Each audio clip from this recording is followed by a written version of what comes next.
자, 오늘은 호세아서 1장 말씀을 중심으로 결혼, 하나님을 아는 길이라는 제목으로 하나님 말씀을 함께 나누겠습니다. 하나님은 질투하시는 하나님이십니다. 자, 우리가 하나님이 질투한다라고 하니까 하나님의 성품이 사랑이 많으시다, 은혜가 많으시다, 자비하시다, 긍휼하시다, 뭐 이런 얘기는 우리가 잘 들어봤고 또 많이 알고 있는 말씀이지만 하나님이 질투하신다라고 하니까 하나님에 대해서 굉장히 부정적으로 표현하는 이 표현, 이것이 그냥 교리적인 표현인가 하면 그렇지 않습니다. 출애굽기 34장 14절에 보면 너는 다른 신에게 절하지 말라, 여호와는 질투라 이름하는 질투의 하나님이니라 라고 표현하고 있어요. 여호수아 24장 19절에도 여호수아가 백성에 이르되 너희는 여호와를 등이 섬기지 못할 것은 그는 거룩하신 하나님이시오 질투하는 하나님이시니 너희 허물과 죄를 사하지 아니할 것임이라 라고 표현하고 있죠. 그러니까 성경이 하나님이 질투하는 하나님, 질투의 하나님이시다라고 표현하고 있다라는 거예요. 그러니까 지금 우리가 믿는 하나님은 사랑도 많으시고 은혜도 많으시고 자비하시고 평안하시고 모든 것이 하나님에게부터 나오셨지만 하나님이 이렇게 긍정적인 부분 또 하나님이 은혜로운 부분만이 아니라 하나님은 질투하는 하나님이시요 심판하시는 하나님이시다라고도 성경은 우리에게 말하고 있다는 사실입니다.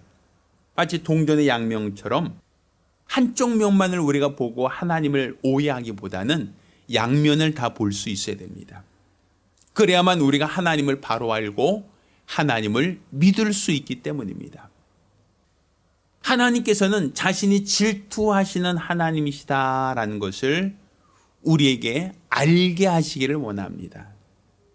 하나님이 질투하시는 분이시다라는 것을 우리가 깨닫기를 원한다는 것이죠. 그래서 하나님이 질투하는 하나님이신 즉 하나님의 노를 바라지 말라. 하나님을 화나게 하지 말라는 거예요.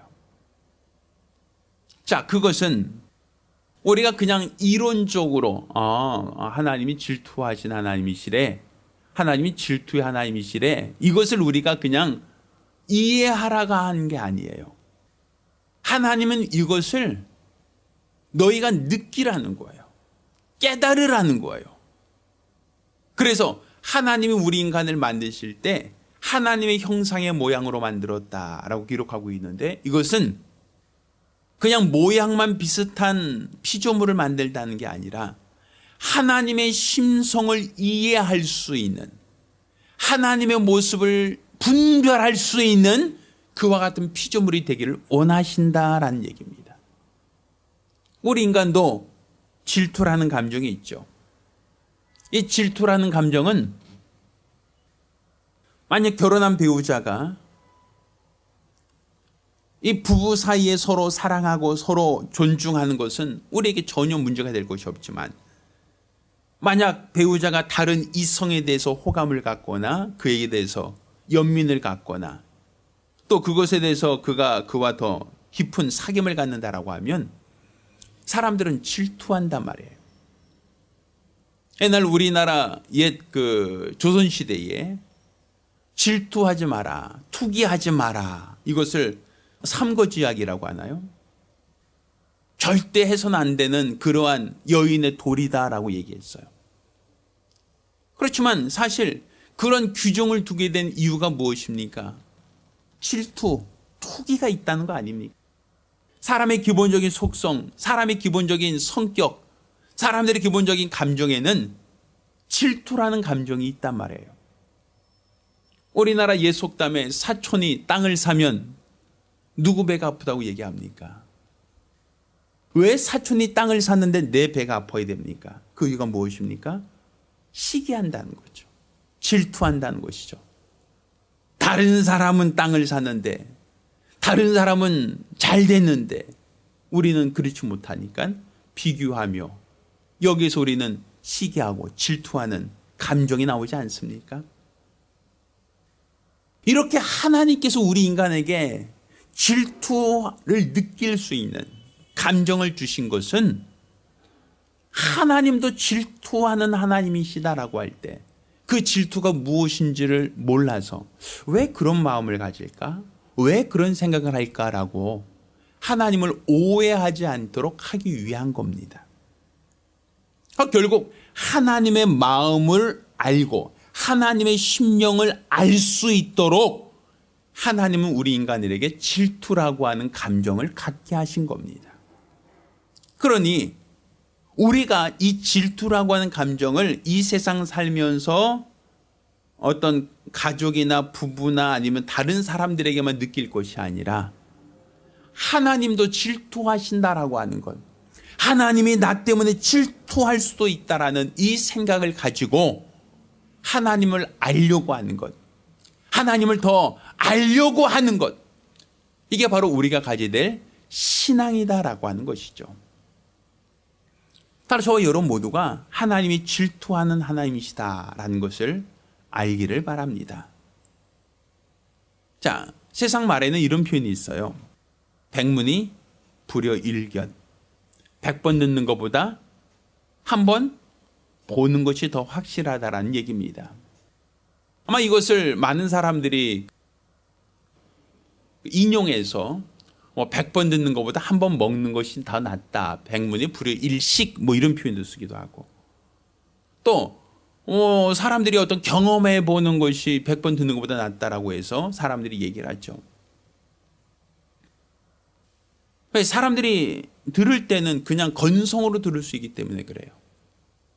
그렇지만 한번 내가 직접 보면 내가 10번 듣는 것보다 100번 듣는 것보다 실제로 내가 목격한 것, 체험한 것을 더 사람들의 권위를 두게 됩니다. 우리가 매주 나와서 예배 드리고 설교를 듣죠. 그런데 이렇게 많은 설교를 듣는 것보다 내가 어떤 계기를 통하여 하나님께 응답받은 체험이 있으면 그것이 내 믿음이 더욱더 견고하게 되는 그 이유가 되는 것, 원인이 되는 것을 우리는 경험하지 않습니까? 저도 어릴 때부터 교회 다녔어요. 모태신앙이라고 말할 만큼 아주 어릴 적부터 교회 다녔고 또 교회 다니는 것이 습관화되어 있었죠. 그렇지만 매주 교회 와서 예배 드려도 맨 뒷자리에서 와서 그냥 건성으로 예배 드리고 그냥 끝나면 그냥 도망치듯 교회를 빠져나가기 일쑤였어요.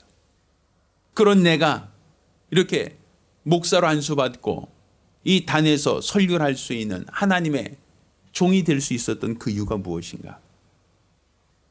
저는 하나님을 체험하고 싶었거든요. 그냥 목사님이 설교하는 하나님, 성령척에만 있는 하나님이 아니라 내가 직접 하나님을 보면 내가 믿겠다.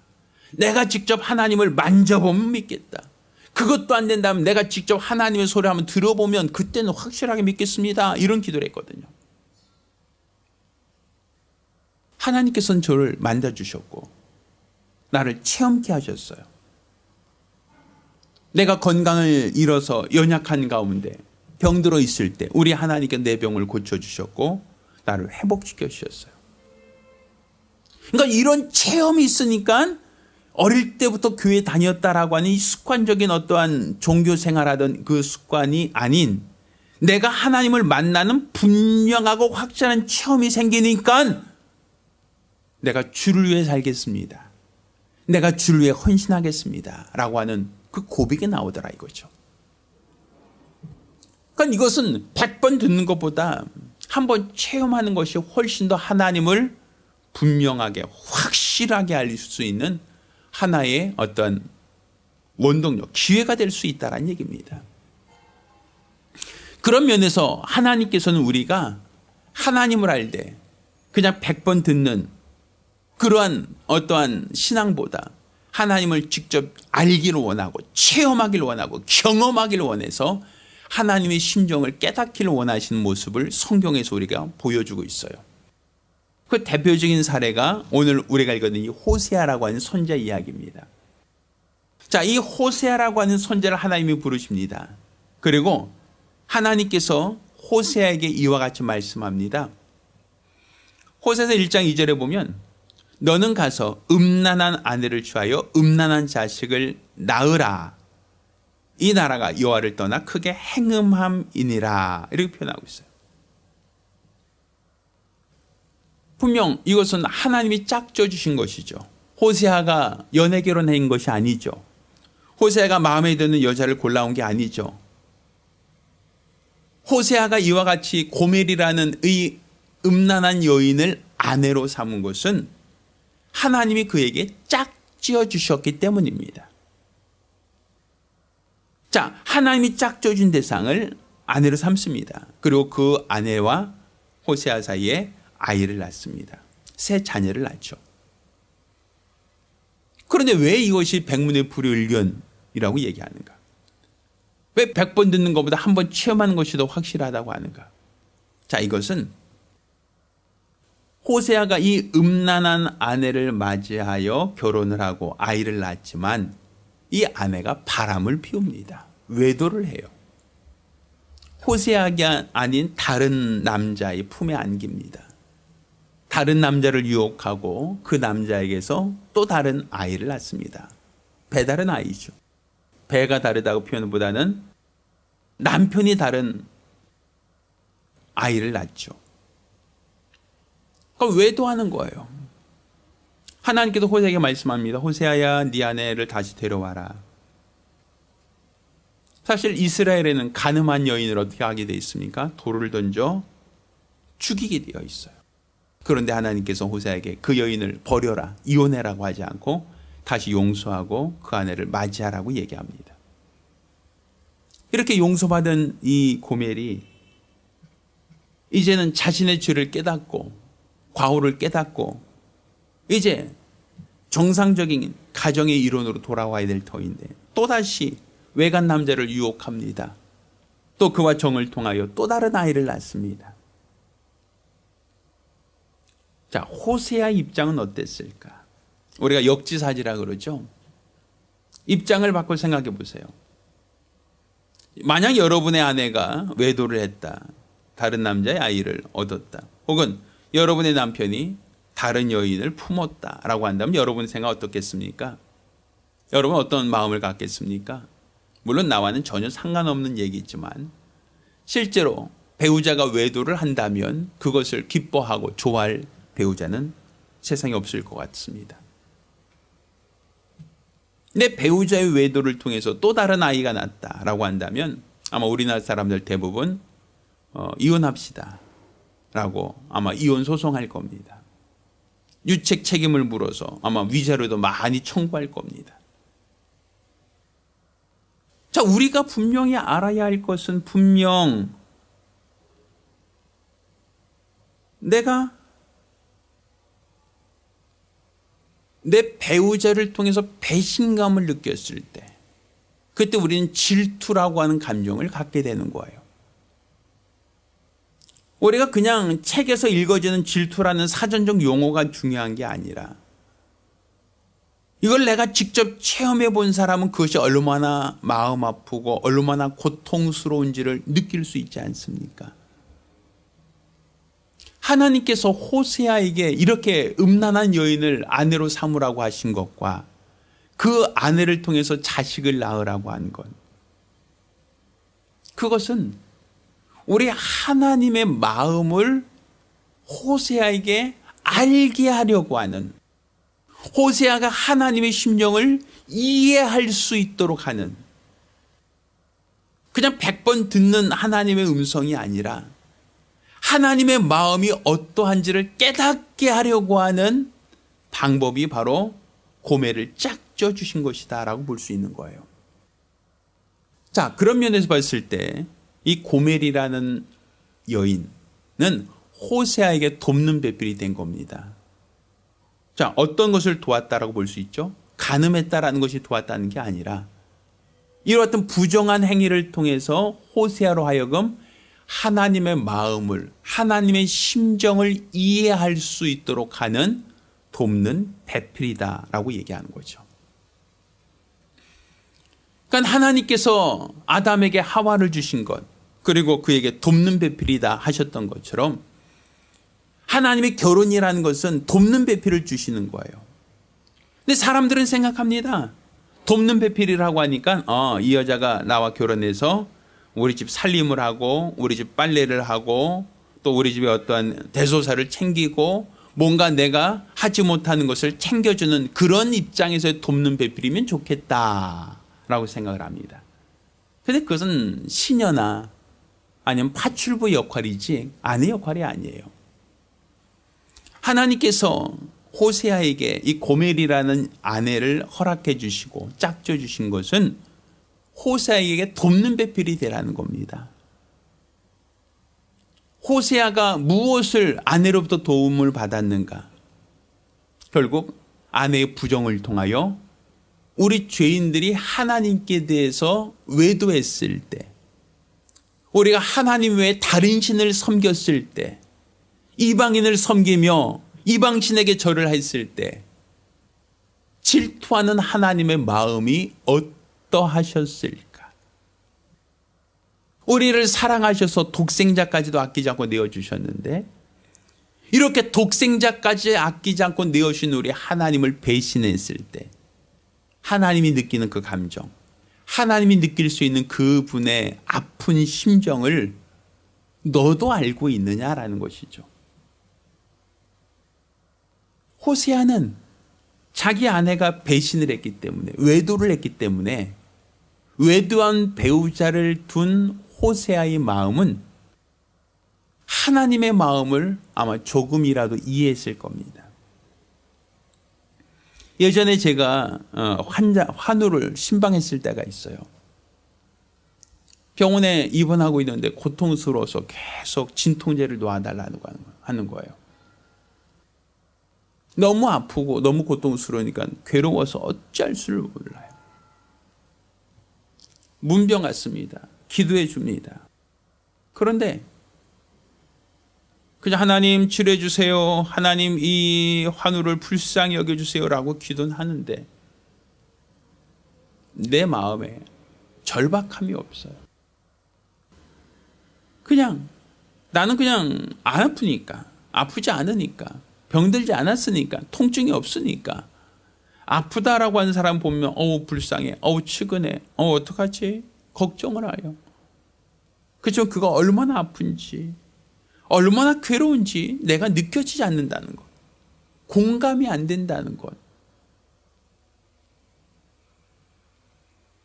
그래서 내가 이런 분을 위해서 내가 기도할 때 내가 그분의 아픔과 같은 아픔을 내가 느낄 수 있다면, 그분의 연약함과 동일한 아픔이 내게 느껴질 수 있다면 우리 기도는 보다 더 진솔되고 보다 더 하나님께 대해서 적극적으로 간구할 터인데, 내가 건강하고 내가 아프지 않다는 이유만으로 그의 문제가 그냥 불쌍해, 가련해 라고 하는 그런 느낌 정도이지 얼만큼 절박한지가 느껴지지 않았다라는 것, 그것이 내게 얼마나 큰 하나님께 대한 회개가 됐는지 몰라요. 그때 하나님께서 나에게 깨닫게 하신 것이, 제가 고등학교 때 많이 아팠었거든요. 그때를 생각나게 하세요. 그때 내가 너무 아파서 고통스러워할 때 그때 그 느낌, 그 당시는 그것이 너무 싫었고 너무 아프고 괴로우니까 그 자체가 빨리 낫게 해주세요라고 하는 그런 차원이었죠. 어떤 목사님이 저에게 기도해 주신다고 하는데, 기도를 해달라고 하고 그분이 나에게 기도를 해주는데 그분의 기도가 좀 길었어요. 내 속에서 이런 생각이 듭니다. 좀 빨리 좀 끝내주세요. 목사님 좀 기도 좀 짧게 해주세요. 너무 힘드니까 눕고 싶어요. 너무 아프니까 그냥 눕고 싶어요 라고 하는 생각이 들더라고요.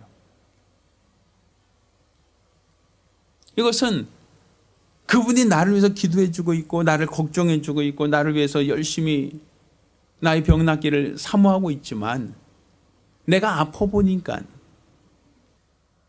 그런 어떤 기도가, 그런 어떤 그분의 그 배려가 나에게는 부담이 될 수도 있구나라는 것이었어요.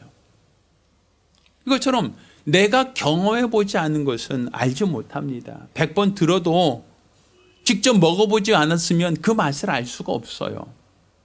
100번 들었어도 내가 직접 보지 않으면 그것을 확실하게 알 수 없다는 얘기죠. 마찬가지예요. 하나님께서 호세아에게 고멜이라는 이 여인을 허락하신 것은 그 여인의 부정을 통하여 하나님의 마음을 알라는 거예요.